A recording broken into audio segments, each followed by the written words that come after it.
black woman getting her PhD in Bindi, and today I wanted to talk about another professor that's been accused of sexual misconduct. This professor is Avital Ronell, and if you don't know who Avital Ronell is, she's an American academic who writes about continental philosophy, literary studies, psychoanalysis, feminist philosophy, political philosophy, and ethics. So Avital Ronell claims that because she's a lesbian and the student is gay, she isn't guilty of sexually harassing him. Some of these articles did a really good job by just removing that identity away from the situation and just saying that what she did is wrong. Like, we need to focus on what's important. You don't know people the way you think that you do, and anybody is capable of doing anything. Take, for example, Asia Argento. She got accused of sleeping with a 17-year-old boy and then paying him money so that he would keep silent about it. But at the same time, she's fighting for women's rights. She's fighting against sexual harassment. She's, leading this Me Too movement. So a lot of people are like, does that mean that the Me Too movement is no longer valid? No, there's a lot of people who fight for things that they're also guilty of, and Asia Argento is an example.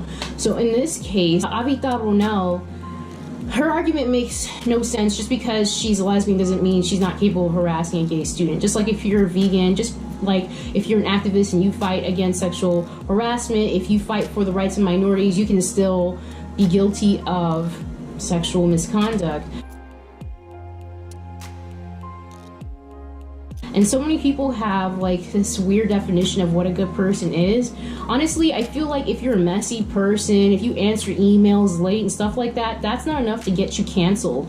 But I definitely draw the line at sexual misconduct. I don't care what you contributed to the science field. If I hear that you are guilty of sexual misconduct, then you're a trash person to me. Sexual harassment is giving somebody unwanted sexual intention. The issue here is how she's crossed his boundaries. Not only has she been inappropriate with him sexually, she does not even respect his time, constantly trying to get in contact with him throughout the day. And let me tell you what she did. She invited this man into her apartment and she asked him to read her a story so that she could fall asleep.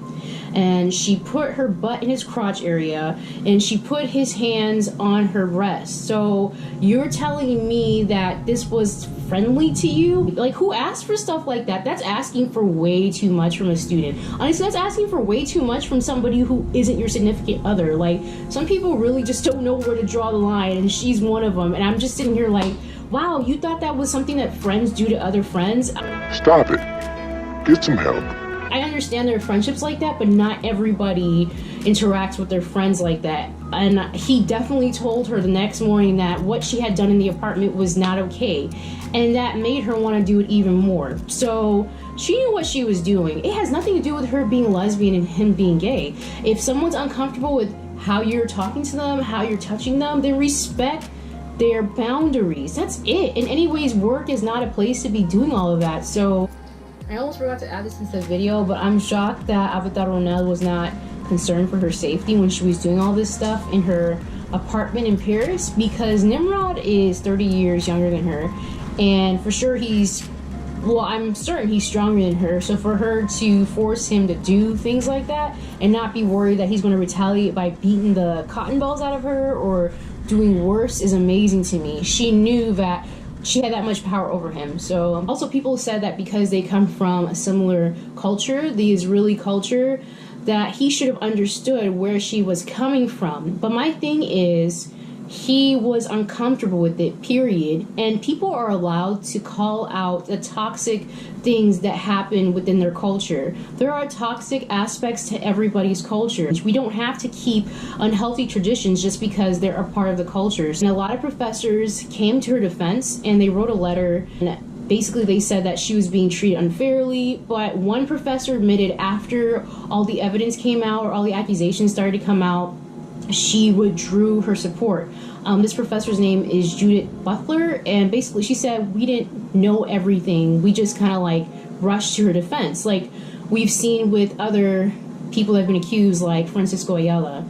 So I like how she was honest and said, you know what, I just threw in my support without thinking. And a lot of people do that. A lot of PIs defend other PIs that are predators without really thinking about it. Like, you don't know this person, you don't know what they're capable of, you're not always around them, so how can you say for sure that they would never do something like this? Like I said, there are people who fight against this kind of stuff, fight against sexual misconduct, and then they're accused of doing it themselves. So women can be predators too. Women can sexually harass other women.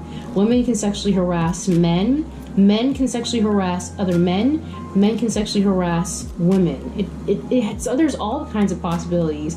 And I keep bringing up Asia Argento, but she's an example, right? So are so many other teachers, female teachers that have slept with their male students. And here's another example, Avital Ronell. I'm not surprised. People shouldn't be surprised.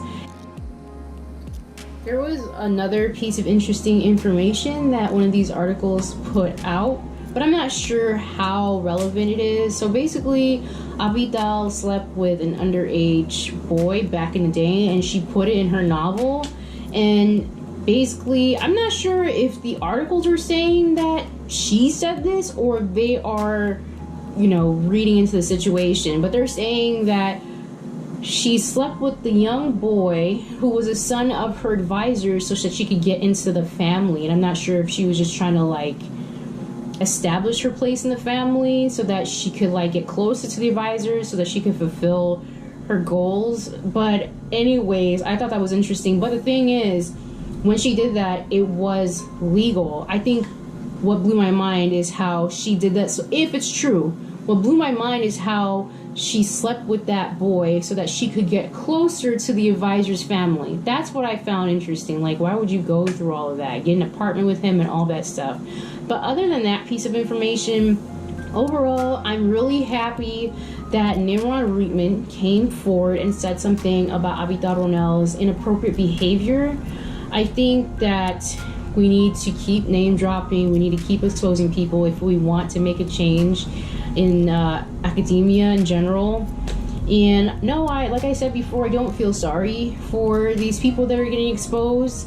I'm sorry for the people that actually didn't make it through because of this type of behavior, people that quit and didn't make it because they couldn't survive in an environment like this where people were disrespecting their space and their body or disrespecting them in general. I'm sorry for the people who missed out on moving forward in their career and doing something great because of pigs like Avital Ronell. So I'm going to say that this is all alleged. That's all I have to say about the situation, and I'm glad that people are coming forward and speaking their truth. And I hope that we continue to expose people, continue to drop names, because this is what we need to do in order to get to the root of the problem. So let me know what you guys think. Leave a comment in the comment section below. I will leave all the links to the articles that I referred to, and I'll see you guys next time.